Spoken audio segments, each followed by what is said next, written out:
నమస్కారం. ఈనాటి మన ప్రత్యేక విశ్లేషణకు స్వాగతం. ఈరోజు మనం ప్రతి ఇంట్లో అత్యంత పవిత్రంగా భావించే పూజా సామగ్రికి సంబంధించిన కంప్లీట్ గైడ్ గురించి మాట్లాడుకోబోతున్నాం. అంటే ఇంట్లో తప్పక ఉండాల్సిన ఆ 15 ముఖ్యమైన వస్తువులు ఏంటి, వాటి ప్రాముఖ్యత ఏంటి, అసలు అందులో ఏది లేకపోతే పూజ అసంపూర్ణమవుతుందో శాస్త్రబద్ధంగా తెలుసుకోబోతున్నాం. ముఖ్యంగా ప్రతి శుభకార్యానికి కేంద్ర బిందువైన ఆ కొబ్బరికాయ వెనుక ఉన్న ఆశ్చర్యకరమైన సైన్స్, దాని ప్రతీకాత్మకత గురించి మనం డీటెయిల్డ్గా చూడబోతున్నాం. ఇక ఏమాత్రం ఆలస్యం చేయకుండా నేరుగా టాపిక్లోకి వెళ్ళిపోదాం. ఈరోజు మనం కవర్ చేయబోయే ముఖ్యాంశాలు ఇవే: పూజా సామాగ్రి ప్రాముఖ్యత, తప్పక ఉండాల్సిన 15 వస్తువులు, దైవిక కొబ్బరికాయ విశిష్టత, మనం చెయ్యకూడని పొరపాట్లు, అలాగే అంతర్గత మార్పు గురించి ఒక్కొక్కటిగా చూద్దాం. సరే, ముందుగా అసలు పూజా సామాగ్రి ప్రాముఖ్యత ఏంటో చూద్దాం. ఇది మన భౌతిక ప్రపంచానికి, ఆధ్యాత్మిక ప్రపంచానికి మధ్య ఉన్న ఒక వారధి లాంటిది. పూజా సామాగ్రి అనగానే మనకి గుర్తొచ్చేది ఏవో కొన్ని వస్తువులు మాత్రమే కదా? కాని కాదండి. ప్రాచీన వేద కాలం నుండి వస్తున్న ఈ పవిత్ర వస్తువుల్లో ఒక ప్రత్యేకమైన వైబ్రేషనల్ ఎనర్జీ, అంటే శక్తి తరంగాలు దాగి ఉంటాయి. అసలు పూజా విధానం ఎలా డిజైన్ చేయబడిందంటే, ఇది మన పంచేంద్రియాలను, అంటే చూపు, వినికిడి, స్పర్శ, వాసన, రుచి, వీటన్నింటినీ ఏకకాలంలో ప్రేరేపిస్తుంది. అలాంటప్పుడే మన ప్రార్థనలకు ఒక సంపూర్ణమైన ఏకాగ్రత, శక్తి వస్తాయన్నమాట. ఇది కేవలం ఒక ఆచారం కాదు, దేవునిలో పూర్తిగా లీనమయ్యే ఒక అద్భుతమైన అనుభవం. ఇప్పుడు అసలు విషయానికొద్దాం. ప్రతి ఇంట్లోనూ తప్పనిసరిగా ఉండాల్సిన ఆ 15 ముఖ్యమైన వస్తువులేంటో, అవి ఎలా పనిచేస్తాయో ఒకసారి చూద్దాం. మొదటగా ఈ పవిత్రమైన పొడులు, ధాన్యాల గురించి మాట్లాడుకుందాం. ఇవి ప్రతి పూజకు పునాదిలాంటివి. పసుపు మనకి శ్రేయస్సునిస్తే, కుంకుమ శక్తినిస్తుంది. ఇక చందనం లేదా గంధమనేది ప్రశాంతతకు నిదర్శనం. అలాగే అక్షింతలు దేవునికి సమర్పించడానికి ఎంతో ముఖ్యం. మనం దేవుని విగ్రహాలకు వీటిని అలంకరించినప్పుడు లేదా నుదుట బొట్టుగా పెట్టుకున్నప్పుడు అదృశ్యంగా మనలో ఉన్న ఆధ్యాత్మిక కేంద్రాలు ఉత్తేజితమవుతాయన్నమాట. ఇక పూజా గదిలో వెలుగు, సువాసనల పాత్ర చాలా కీలకం. లోపలి అజ్ఞానాన్ని పారద్రోలడానికి మనం జ్ఞానదీపాన్ని వెలిగిస్తాం. ఆ తర్వాత చక్కటి సువాసన కోసం అగరుబత్తీలు, వాతావరణం పవిత్రంగా ఉండటానికి ధూపం, ఇక ఎలాంటి నెగటివ్ ఎనర్జీ దరిచేరకుండా కర్పూరం వెలిగిస్తాం. ఇవన్నీ ఒక మంచి ఆధ్యాత్మిక వాతావరణాన్ని సృష్టించి దైవిక రక్షణను ఆహ్వానించే ముఖ్య సాధనాలు. చివరిగా దేవునికి సమర్పించే నైవేద్యాలు, ఇతర పవిత్ర వస్తువుల జాబితా ఇది.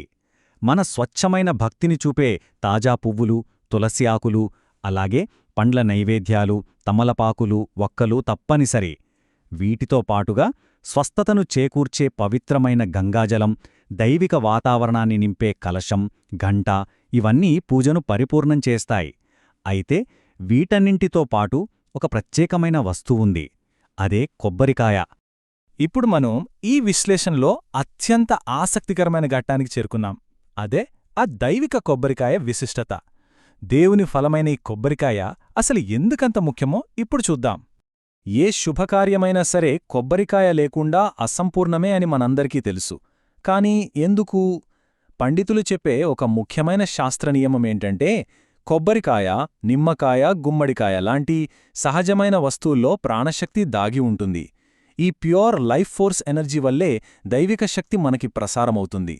అదే ప్లాస్టిక్ లాంటి కృత్రిమ వస్తువుల్లో ఈ ప్రాణశక్తి 0. కాబట్టి ఆధ్యాత్మిక పనులకు అవి అస్సలు పనికిరావు.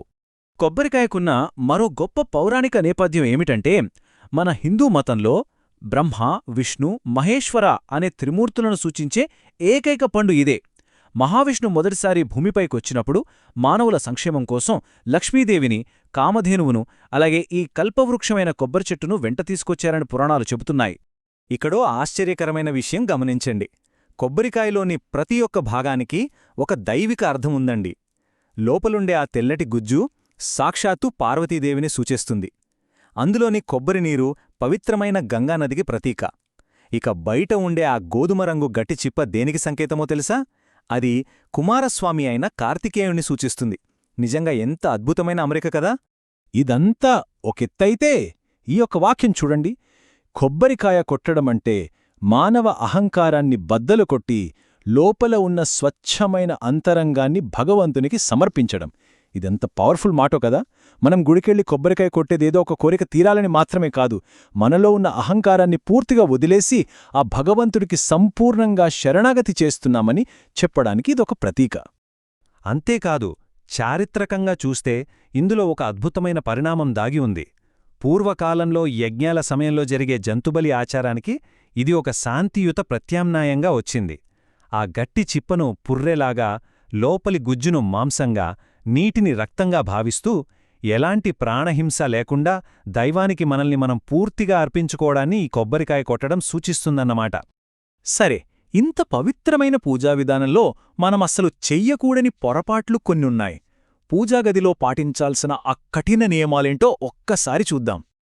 దేవుని గది పవిత్రతను కాపాడే క్రమంలో మనకి ఒక ప్రాథమిక సందేహం రావచ్చు.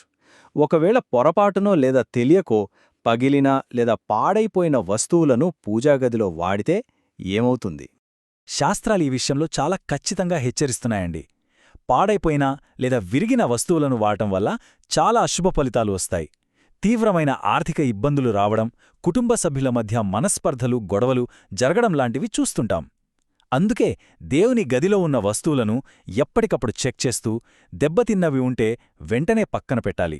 అప్పుడే మన పూజ ఎలాంటి ఆటంకాలు లేకుండా పరిపూర్ణమవుతుంది. ఇక ఈనాటి మన విశ్లేషణ చివరి భాగానికొచ్చేశాము. అంతర్గత మార్పు అంటే భౌతిక ఆచారాలకు అతీతంగా. ఇదంతా తెలుసుకున్న తర్వాత ఒక్కసారి ఆలోచించండి.